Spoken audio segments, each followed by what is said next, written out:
Bonjour à tous et bienvenue chez Jurassic Park. Alors voilà, enfin ils sont nés. Je parle bien évidemment des Morelia viridis.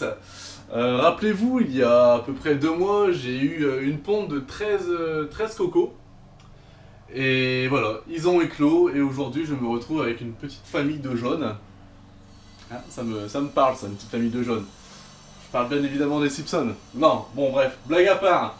J'ai 8 petits saurongs juvéniles qui sont sortis des 13 Coco. Alors oui, évidemment, c'est un peu... j'ai eu des pertes à la naissance, hein, j'ai eu des morts-nés et puis des malformés. Mais bon, c'est des choses qui arrivent. Hein. Chez Morelia viridis, rien n'est jamais acquis. Bon, après cette parenthèse un petit peu négative, passons un petit peu au positif. Donc, 8 beaux bébés. Donc, je vais vous les montrer. Hop. Bon, on va pas les faire un par un parce que ça risque de prendre beaucoup de temps et puis il n'y a pas réellement d'intérêt. Mais voilà. Voilà les beautés.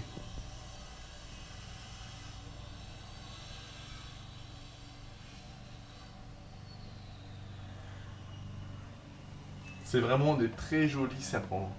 Donc je rappelle que selon les localités, les jeunes arborent différentes couleurs. Donc là, les saurongs, obligatoirement, ils sont jaunes. S'il y avait eu un jeune rouge, ça aurait voulu dire que parmi mes géniteurs, il y aurait eu un cross. Là, c'est pas le cas, parce que c'est pas non plus ma première portée. Et jusqu'à présent, j'ai fait que du jaune. Donc voilà, donc là, c'est des bébés qui ont à peu près une dizaine de jours. Donc on voit, ils ont déjà tous fait leur mue. Voilà, ça c'est une mue hein, qui a sûrement été faite cette nuit.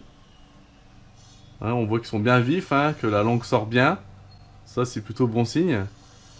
Et ce soir, bah, je leur présenterai leur premier repas.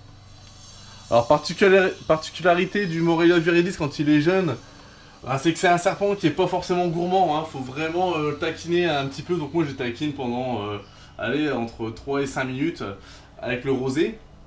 Dans l'espoir qu'ils prennent, donc ça prend pas tout de suite, mais une fois que c'est bien démarré, en général, ça devient des bons mangeurs. Mais c'est vrai que le début est plutôt délicat.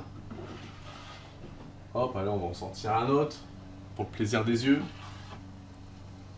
Ah bah celui-là pour le coup, il a pas encore mué, donc on va le laisser tranquille. Hop, voilà. Celui-là aussi, il a dû muer cette nuit.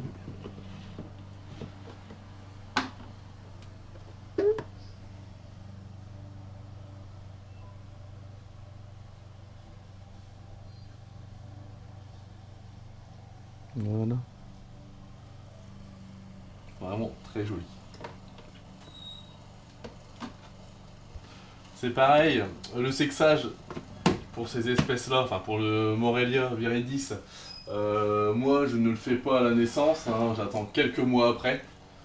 C'est-à-dire que là c'est beaucoup trop petit, beaucoup trop fin pour qu'on puisse sexer de manière sûre et surtout sans occasionner de séquelles. C'est pour ça que je ne le fais pas.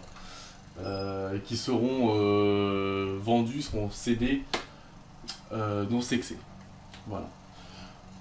Donc, comment je maintiens mes jeunes viridis? Bah, vous voyez, avec un taux d'humidité très très élevé. Donc là, on avoisine les 90%, alors que pour mes adultes, je fais une méthode sèche. Bon, faut savoir que jusqu'à l'âge d'1 an, personnellement, j'humidifie énormément.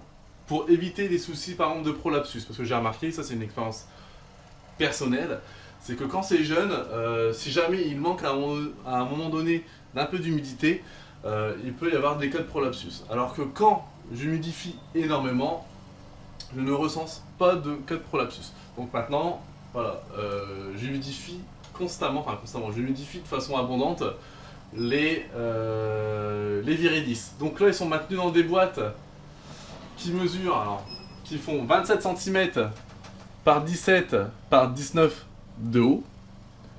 Je mets des supports qu'on peut retrouver dans les jardineries. À la base, c'est des supports pour y mettre des petites plantes d'intérieur que je coupe de façon à ce que ça rentre entièrement dans la boîte.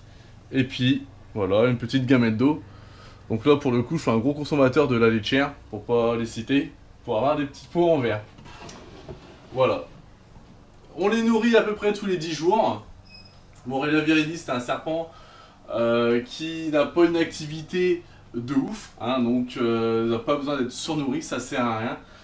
Et voilà pour ce qui est de la maintenance, des juvéniles. Au niveau température, j'ai oublié, je maintiens le tout à 30 degrés, nuit et jour pour le coup.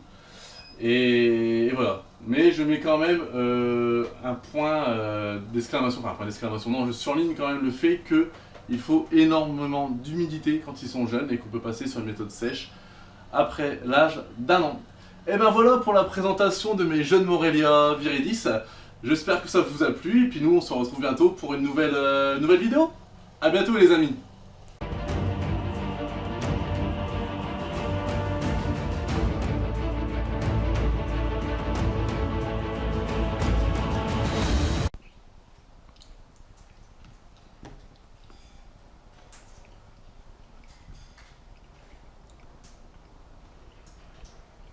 Putain, j'ai une idée. Comme quoi? Une idée de vidéo, mec. Avec des bananes. T'inquiète.